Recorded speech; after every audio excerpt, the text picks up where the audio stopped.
नमस्कार. ऊर्जा आणि शौर्याचा खरा चेहरा जेव्हा शिर्के समोर येतो तेव्हा मात्र शिर्के खूपच खवळलेला असतो. शिर्के त्याच्या बॉडीगार्डला म्हणतो, आत्ताच्या आत्ता हिला या मंडपाबाहेर काढा. त्यावेळेला शौर्य मोठ्याने बोलतो, खबरदार खबरदार, जर का तुम्ही माझ्या ऊर्जाला हात जरी लावलात तर मात्र तुमची काही मी अशी अवस्था करेन ना की बघा. त्यावेळेला शिर्के मोठ्याने ओरडतो, शौर्य गप्प बस, काहीही झालं तरी हे लग्न होणारच. तेव्हा मात्र ऊर्जा बोलते, शिर्के तुझा आवाज बंदच ठेव. आतापर्यंत तुला खूप मान देत आले, पण आता मात्र नाही. कोण समजतोस कोण तू स्वतःला, दुसऱ्यांच्या मुलीच्या आयुष्याशी खेळणारा. तेव्हा मात्र शिर्के बोलतो, उगाचच काहीही आरोप करू नकोस. त्यावेळेला ऊर्जा बोलते, मी ऊर्जा शौर्य जहागीरदार आहे. मी कधीही कोणावरती पुराव्याशिवाय आरोप करत नाही. माझ्याजवळ पुरावा आहे म्हणूनच मी बोलतेय. शिर्के तू जे काही करतोयस ना ते सर्व थांबव, नाहीतर तुझी वाट लावायला मला वेळ लागणार नाही आणि पद्माच्या आयुष्याशी तर मी तुला खेळूनच देणार नाही. तेव्हा मात्र विक्रांत मोठ्याने ओरडतो, हिम्मतच कशी झाली तुझी माझ्या वडिलांशी एकेरी शब्दात बोलायची. तेव्हा मात्र ऊर्जा विचार न करता विक्रांतच्या सटासट कानाखाली मारते आणि विक्रांतला बोलते, आवाज खाली ठेवायचा. मुळात तू पद्माशी लग्न करायला का तयार झालायस मला ह्याच गोष्टी कळत नाही. एक गोष्ट लक्षात ठेव, कितीही काही झालं ना तरी हे लग्न तर होणारच नाही आणि सहजासहजी तुझी या केसमधून सुटका सुद्धा होणार नाही. मी तुला सहजासहजी एवढ्या सोडू देणार नाही. त्यावेळेला लगेच पद्मा विक्रांतच्या जवळ जाते आणि विक्रांतला बोलते, विक्रांत तुला काय वाटलं मी गरीब आहे, साधी भोळी आहे तर तू माझ्या भावनांशी खेळशील? तुम्ही जो काही हा माझ्या आयुष्याचा बाजार मांडलायत ना तो बंद करा, कारण तुम्हाला काहीही अधिकार नाहीये माझ्या आयुष्याशी खेळण्याचा. कोण समजता कोण तुम्ही स्वतःला, तुमची लायकी तरी बघितलीत का? तेव्हा मात्र विक्रांत पद्माच्या अंगावरती हात उचलायला जातो. त्याच वेळेला लगेच पद्मा विक्रांतचा हात धरते आणि जोरात मुरगळते आणि पद्मा मोठ्याने बोलते, विक्रांत माझ्याशी या भाषेत बोलायचं नाही. मान्य आहे त्यावेळेला मी खूप घाबरले होते, पण आता नाही. आता इथे ऊर्जाताई शौर्य दादा दोघही माझ्या सोबत आहेत. त्यामुळे तुला जे काही करायचंय ना ते कर, पण मी मात्र आता शांत राहणार नाही. त्यावेळेला मात्र विक्रांतला खूप राग आलेला असतो. त्याच वेळेला पद्मा जोरात विक्रांतला ढकलून देते. त्यावेळेला शिर्के मोठ्याने ओरडतो, पद्मा तुझी हिम्मतच कशी झाली, कोण समजतेस कोण तू स्वतःला? त्यावेळेला लगेच पद्मा बोलते, शिर्के साहेब तुम्ही आणि हर्षवर्धन जहागीरदार साहेबांनी जो काही हा खेळ रचलाय ना तो बंद करा. मुळात मी विक्रांतवरच्या केस मागे घेणारच नाही. विक्रांतला मला खडी फोडायला पाठवायचं आहे आणि त्याशिवाय मी गप्प बसणार नाही. त्यावेळेला लगेच शिर्के बोलतोय, उगाच काहीही बोलू नकोस. माझ्या मुलाला आणि तू खडी फोडायला पाठवणार, कोण समजतेस कोण तू स्वतःला? तेव्हा मात्र ऊर्जा बोलते, बस झालं. बघितलं का तुम्ही सर्वांनी ह्या शिर्के साहेबांचं काय चाललंय ते? मुळात हे शिर्के साहेब पद्माच्या आयुष्याशीच खेळतायत आणि तसं ॲफिडेव्हिट सुद्धा मी तुम्हाला दाखवलेलं आहे. तेव्हा मात्र शौर्य मोठ्याने बोलतो, हो जे काही ऊर्जा बोलते ते खरं आहे, त्यामुळे तुम्ही प्लीज तिच्यावरती विश्वास ठेवा. त्यावेळेला लगेच शिर्के बोलतो, शौर्य तू उगाच मध्ये पडू नकोस. माझी एकट्याची बदनामी नाही होणार आहे, ह्याच्यासोबत तुझ्या बापाची सुद्धा बदनामी होणार आहे आणि मग तुझा बाप तुझं काय करेल ना हे मी सांगू शकत नाही. त्यावेळेला लगेच शौर्य बोलतो, होणाऱ्या परिणामांचा मी विचार करत नाही. माझ्या समोर जर का एखादी गोष्ट चुकीची घडत असेल तर त्या पाठीमागे मी खंबीरपणे उभं राहायला तयार आहे आणि मला कोणीही अडवू शकत नाही. तेव्हा मात्र मोठ्याने शिर्के बोलतो, बस झाला तेवढा तमाशा, बस झाला. त्यावेळेला मीडियावाले मात्र शिर्केवरती प्रश्नांचा भडीमार करतात. ते मोठ्याने बोलतात, अहो शिर्के साहेब कोणाकोणाची तोंड बंद करणार आहात? अहो या बातम्या सगळीकडे पसरणार आहेत. शिर्के साहेब तुम्हाला तर उत्तर द्यावंच लागेल. त्यावेळेला शिर्के बोलतो, एक मिनिट, पहिल्यांदा हे सर्व बंद करायचं, आत्ताच्या आता बंद करायचं. आणि याच्यातली कोणतीही बातमी बाहेर केली ना तर तुमचं मात्र काही खरं नाही. त्यावेळेला लगेच पत्रकार बोलतात, याचा अर्थ तुम्ही आम्हाला धमकावताय, म्हणजे तुम्ही पत्रकारांना धमकी देताय. तुमची हिंमतच कशी झाली हो? त्यावेळेला लगेच मोठ्याने शिर्के बोलतो, बस, मी धमकी देत नाहीये तर प्रत्यक्षात करू सुद्धा शकतो हे तुम्हाला चांगलंच माहिती आहे.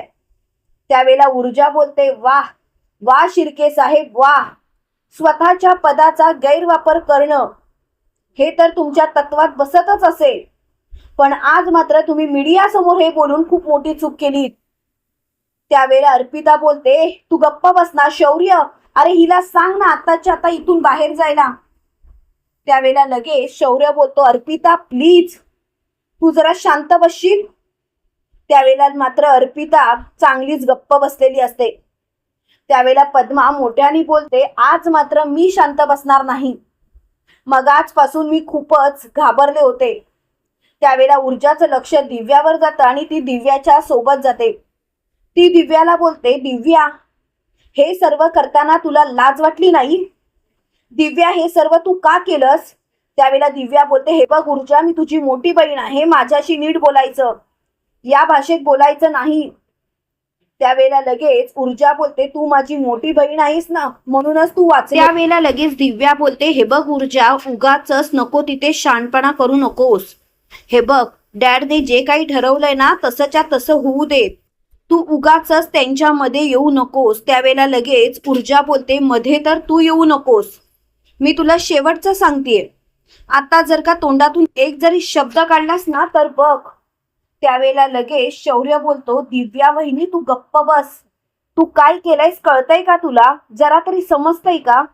नको त्या माणसांच्या नादाला लागून तू पद्माचं आयुष्य उद्ध्वस्त करतेस का? तर तुला डॅडच्या मनात योग्य ती जागा मिळवायची आहे म्हणून. त्यावेळेला लगेच दिव्या बोलते, शौर्य उगाच काही आरोप करू नकोस. त्यावेळेला शिर्के बोलतो, बघितलं का तुम्हीच बघा, यांच्या घरातलेच प्रॉब्लेम यांना सोडवत नाही.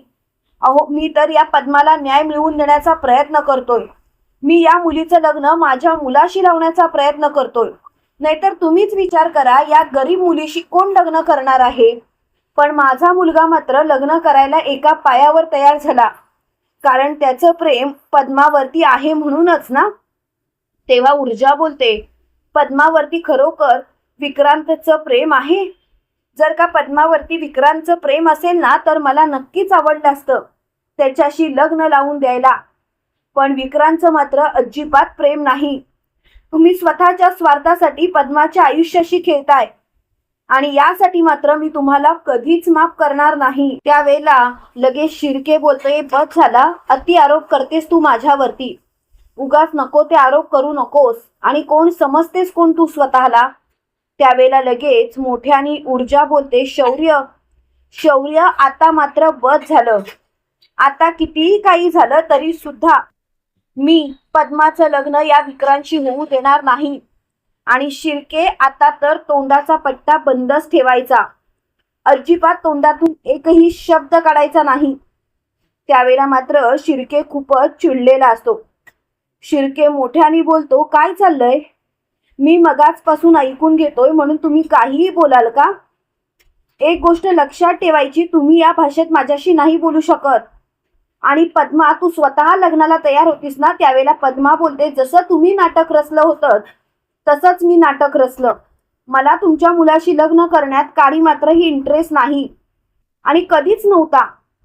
हे ऐकल्यानंतर मोठ्याने शिर्के बोलतो, मग हा लग्नाचा घाट घातला तरी कशाला? त्यावेळेला ऊर्जा बोलते, ते तुमचं आणि त्या हर्षवर्धन जहागीरदार यांचं काम आहे.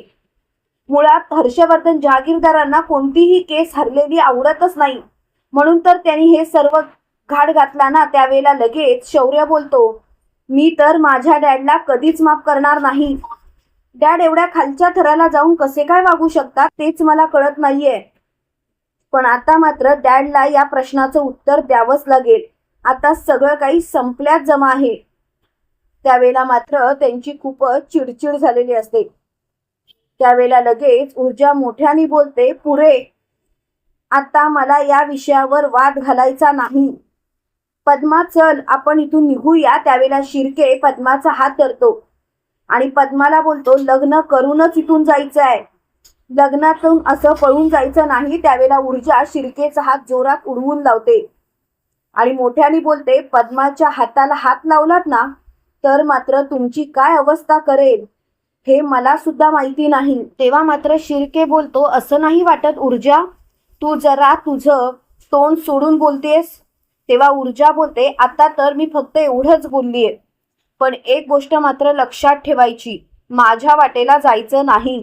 पद्मा चल, आणि ती पद्माचा हात धरते आणि तिला बाहेर घेऊन येते. त्यावेळेला मात्र पद्मा खूपच खुश होते आणि ऊर्जाला मिठी मारते.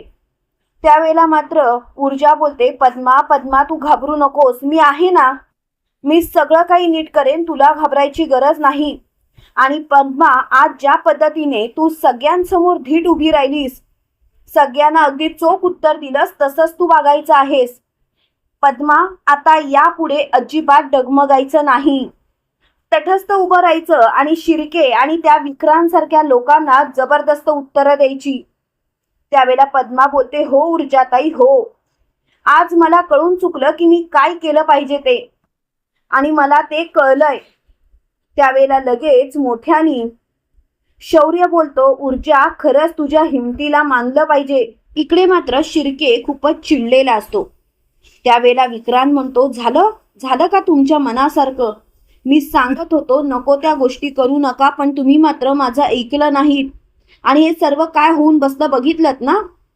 त्यावेळेला शिर्के बोलतो, गप्प बसशील का तू जरा, मीडिया आहे समोर, आधी त्यांना गप्प केलं पाहिजे. त्यावेळेला विक्रांत बोलतो, गप्प बसा आता, अहो सगळं काही संपलं, पुन्हा एकदा मला ती ऊर्जा जेलमध्ये पाठवणार. त्यावेळेला लगेच शिर्के बोलतो, मी सांगितलं होतं का हे सर्व करायला तुला, तू केलंस ना हे सर्व, मग आता माझ्याशी का चिडतोस. त्यावेळेला मात्र शिर्के बोलतो, बस झालं, आज तुझ्यामुळे माझ्या अब्रूचे धिंडवडे निघाले. त्या ऊर्जाने माझ्या अब्रूचे धिंडवडे तर काढलेच, परत हे लग्न सुद्धा मोडलं. अरे सगळ्या गोष्टींवरती तिने पाणी फिरवलं, काय करायचं आता तूच सांग ना. त्यावेळेला मात्र मोठ्याने शौर्य बोलतो, हे बघा शिर्के साहेब, मी तुम्हाला शेवटचं सांगतोय, तुम्ही तुमच्या मुलाला जेलमध्ये पाठवा, कारण तेच तुमच्यासाठी महत्वाचं आहे. कारण तो जर का जेलमध्ये गेला ना तरच सर्व गोष्टी व्यवस्थित घडतील, नाहीतर सगळं काही संपल्यात जमा आहे. त्यावेळेला लगेच शिर्के बोलतो, शौर्य तू गेला होतास ना इथून, तू परत का आलास. हे बघ तू नको मला सांगूस, आता तू एक गोष्ट लक्षात ठेव, तू जे केलंयस ना त्यासाठी तुला केवढं मोठं काय काय सोसावं लागणार आहे. त्यावेळेला लगेच ऊर्जा बोलते, असं काही होणार नाही. त्यावेळेला मात्र विक्रांत बोलतो, तुम्ही दोघंही गेला होता तरी सुद्धा परत का आलात, मुद्दाम करताय का तुम्ही दोघ जण मिळून हे सर्व. हे जर का तुम्ही सर्व मुद्दाम करत असाल ना तर हे थांबवा, नाहीतर नको ते घडेल. मला आता या गोष्टी बाबतीत काही एक बोलायचं नाहीये. त्यावेळेला लगेच शिर्के बोलतो, आत्ताच्या आता इथून निघायचं ऊर्जा, तुला मी शेवटचं सांगतो, पद्मा आणि विक्रांतचं लग्न होऊ दे. त्यावेळेला ऊर्जा बोलते, शौर्य चल, मी यांच्याशी बोलायला आले होते पण यांना मात्र ऐकून घ्यायचंच नाहीये. विक्रांत तू स्वतः पोलिसांजवळ सगळं काही कबूल कर आणि शिक्षा भोग. त्यावेळेला विक्रांत बोलतोय, गप्प बस, तुला काय वाटलं तू काही ठरवशील आणि मी मान्य करेन, तर अजिबात नाही, मला तुझ्या कोणत्याच गोष्टी मान्यच नाहीये. त्यावेळेला दिव्या मात्र लगेच हर्षवर्धनला फोन करते. त्यावेळेला हर्षवर्धन बोलतो, दिव्या काय झालं, सगळं काही व्यवस्थित आहे ना. त्यावेळेला लगेच दिव्या बोलते, नाही डॅड, इकडे सगळा घोटाळा झालाय, सगळं काही संपलंय. त्यावेळेला हर्षवर्धन बोलतो, काय झालंय दिव्या, दिव्या जे काही असेल ते स्पष्टपणे बोल. त्यावेळेला लगेच दिव्या बोलते, डॅड शौर्य आणि ऊर्जा इथे आले आणि त्यांनी पद्माला सुद्धा नेलं, लग्न मोडलं डॅड, लग्न मोडलं, तुमचा सगळा प्लॅन फसला. त्यावेळेला मात्र हर्षवर्धन जोरात मोबाईल आपटतो आणि म्हणतो, या ऊर्जाची एवढी हिंमत, माझ्याशी हिने जे काही पंगे घेतलेत ना आता तिला ते भारी पडणार आहेत. पण आता मात्र सगळं काही संपलंय ऊर्जा, आता तुझी अवस्था खूपच बिकट होणार. त्यावेळेला लगेच हर्षवर्धनचा राग अनावर झालेला असतो. त्याच वेळेला दिव्या परत एकदा फोन करते. त्यावेळेला हर्षवर्धन बोलतो, काय आहे, सारखी सारखी फोन का करतेस, नको ना करू सारखा सारखा फोन, मला त्रास होतोय. त्यावेळेला लगेच दिव्या बोलते, डॅड डॅड समजून घ्या, डॅड असं नका वागू, तुम्हाला कळतंय का तुम्ही काय वागताय. त्यावेळेला हर्षवर्धन बोलतोय, तू तुझी लायकी विसरू नकोस, कोण समजतेस कोण तू स्वतःला. एक गोष्ट लक्षात ठेव, तू हर्षवर्धन जहागीरदारशी बोलतेस आणि हर्षवर्धन जहागीरदारला काही शिकवायची कामं करायची नाहीत. तेव्हा लगेच दिव्या बोलते, डॅड तुमचा प्लॅन फसला, तुमच्यापेक्षा तर ती ऊर्जा 4 पावलं पुढे निघाली, बघितलं ना शेवटी काय झालं ते. त्यावेळेला लगेच मोठ्यानी हर्षवर्धन बोलतोय, गप्प बसा, तूच हे कसं केलं नसशील याची आता तर मला खात्रीच पटलीये, तूच त्या ऊर्जाला तिथे बोलवलं असशील तर. त्यावेळेला लगेच मोठ्यानी दिव्या बोलते, डॅड उगाच काहीही बोलू नका, मी असं काहीच केलेलं नाही, मी तुम्हाला जे सांगितलं होतं तसंच केलंय. त्यावेळेला लगेच मोठ्यानी हर्षवर्धन बोलतो, गप्प बस आणि फोन ठेव. तुम्हाला काय वाटतं मित्रांनो, खरोखर हर्षवर्धन आता या सगळ्यात अडकेल का? कमेंट करून नक्की कळवा आणि असेच मालिकेंचे नवनवीन अपडेट पाहण्यासाठी व्हिडिओला लाईक, चॅनलला सबस्क्राईब करायला विसरू नका. थँक्यू.